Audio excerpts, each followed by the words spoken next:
আসসালামু আলাইকুম প্রিয় ভাইরা, কি অবস্থা সবার? বিতর্কের মঞ্চে আমাকে সুযোগ দেওয়ার জন্য ধন্যবাদ আপনাদেরকে। কুমিল্লা জেলার 14 উপজেলার জনমানুষের নেতা, গরিবের খেতা, বড়লোকের কম্বল, ছুটন্ত শিশুর উড়ন্ত সোয়েটার সবার বাড়ি করে দিতে খালি এসে গেছে আপনাদের প্রিয় ভাই মবিন ভাই। তালি দেন না কেন? টাকা কি কম দিয়েছি নাকি? তালি হবে না কেন? আজকের মঞ্চে তালি হবে, আজকের মঞ্চে বিতর্ক হবে। কিছু গরিব ফকির মিসকিন এসেছে আজকের মঞ্চে বিতর্ক করতে। ওদের নাকি আলাদিনের চেরাগ লাগবে, ওরা কিছু পায় না খেতে অনেক দিন, তাই তো আলাদিনের চেরাগে ঘষে ওরা বড় লোক হওয়ার স্বপ্ন দেখছে। যত সব রঙিন। আমার মতো নেতার এসব কিছুর প্রয়োজন নেই, তাদেরকে আজ ভরিয়ে দেব।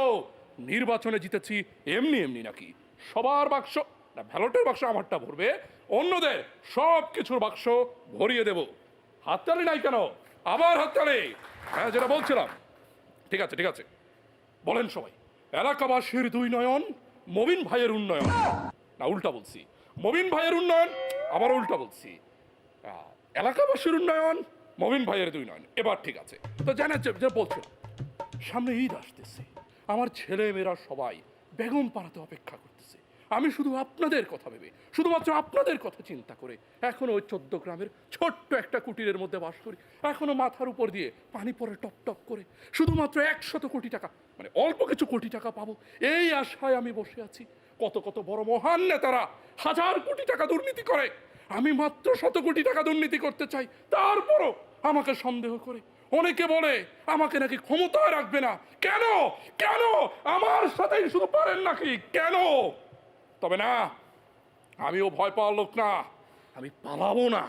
আরে পালাবো না, পালিয়ে যাব কোথায়? দরকার হলে আপনাদের বাসায় গিয়ে উঠবো, তবুও পালাবো না। চিন্তা করবেন না, পালাবো না। আর পালাবোই বা কেন? পালাবোই বা কেন? আমার কারণে দেশের আজ এই উন্নয়ন, দেশের আজ যত উন্নতি, এই যে আপনারা ভিডিও করতেছেন, এই যে মোবাইল ফোন, এই যে ক্যামেরা, এই যে ইন্টারনেট, কে দিয়েছে? কে দিয়েছে ইন্টারনেট? আমি দিয়েছি। থাক থাক, আর তালি দিতে হবে না, নাম বলতে হবে না। নাম না বললেও এসব যে আমি করেছি আমি তো জানি, আমি তো জানি। আমি ছাড়া কে করবে এইসব উন্নয়ন? আর তাই তো জ্বালা এদের অন্তরে, এদের অন্তরে জ্বালা, বড় অন্তর জ্বালা। তবে এই জ্বালা দেখলে আমি ঠান্ডা হব না। আমরা চালায় যাব, আমরা চালায় যাব। কেননা আমরা তো করোনার চেয়েও শক্তিশালী। আমার শক্তি এরা দেখছে কি? আমি করোনার চেয়েও শক্তিশালী। আমি জীবন পালাবো না। এমন খেলা খেলবো, কার পাশা যে কার টেবিলে যাবে কেউ বুঝতেও পারবে না। আর এমন খেলা খেলবো, খেলবো আজকের মঞ্চে আমরা খেলবো, খেলা দেখাই দেব। তবে আজকে খেলবো না, পায়েও একটু ব্যথা আছে, আজকে খেলবো না। বরং বরং কি করব? বরং একটু বলি, আমার ত্যাগের কথা বলি, আমার সংগ্রামের কথা বলি। আমার ত্যাগ, আমার সংগ্রামের কথা শুনলে আপনাদের চোখ দিয়ে পানি পড়ে যাবে। একটা রমজান মাস চলে গেছে, কত সুন্দর একটা রমজান মাস। আপনারা কত কিছু খাইছেন, কত জায়গাতে গেছেন, আর আমি পুরো রমজান মাস, আরে ভাই বিশ্বাস করেন, পুরোটা রমজান মাস বেগুনি খাইছি, মিষ্টি কুমড়া দিয়ে। আপনি চিন্তা করেন, আমি বার্গার খাইছি, সে বার্গারের মধ্যে মাংস ছিল না, বার্গারের মধ্যে, আরে ভাই বার্গারের মধ্যে আপনি চিন্তা করেন আমি কাঁঠাল দিয়ে দিয়েছি। গরিবের বার্গার, আমি এইভাবে পর্যন্ত বার্গার খেয়েছি, তারপরও আপনারা আমার অবদানের কথা স্মরণ করেন না। আরে ডিম ডিম ডিম চিনেন? আরে ডিম, সেই ডিম দাম বেড়ে যাবে বলে, দাম বেড়ে যাবে বলে সে ডিম ফ্রিজের মধ্যে রেখে দিছি, সিদ্ধ করে পরে কেটে খাবো। তবুও আমার অবদানের কথা আপনারা স্মরণ রাখলেন না। আপনারা এত খারাপ কেন? আল্লাহ তোমার কাছে বিচার দিলাম, আল্লাহ তোমার কাছে বিচার দিলাম। আল্লাহ তুমি দেখিও। হ্যাঁ, আমি এমন একজন নেতা, আমার মতো নেতাতেই আজ দেশ, কাল, পৃথিবী ভরে উঠেছে। আমার মতো নেতার কারণেই আজ এ বিশ্ব চরাচর হয়ে উঠেছে মহাশ্মশান। আমার মতো নেতার কারণেই আজ চারিদিকে বাজে কান্নার রোল। আমার মতো নেতা আছে বলেই বাংলার অলিতে গলিতে প্রান্তর পেরিয়ে এই পৃথিবীর প্রতিটি প্রান্তরে আজ বাজে কান্নার রোল।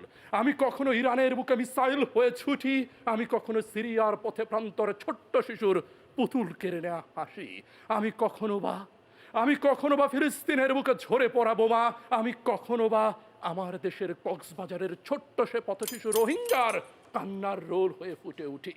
আমার হাহাকার এত তীব্র, আমার ক্ষুধা এত বেশি যে ইসরাফিলের সিংহাতে যতদিন বাতাস বইবে না ততদিন আমার ক্ষুধা কোনো দিন ফুরাবে না। এই সামান্য আলাদিনের চেরাগ আমায় ঠান্ডা করতে পারে না। তাই তো আলাদিনের চেরাগের কাছে কিছু চাইতে আসেনি, শুধু একটু বলে যেতে চাই, যদি পারো কোনোদিন দিও কোনো এক রাজনীতিবিদের সততা। শুধু সততা চাইতে এসেছি আলাদিনের চেরাগের কাছে, যেটি আলাদিনের চেরাগ কোনোদিন দিতে পারেনি। তবু আশায় আছি, দেখবো একদিন যেদিন হবে আলাদিনের চেরাগের সততা, সেদিন হয়তো আমার গলায় পড়বে ফাঁসি, তবুও জনতা সেদিন দিবে হাসি। সেদিনেরই অপেক্ষায় আমি এখন আছি।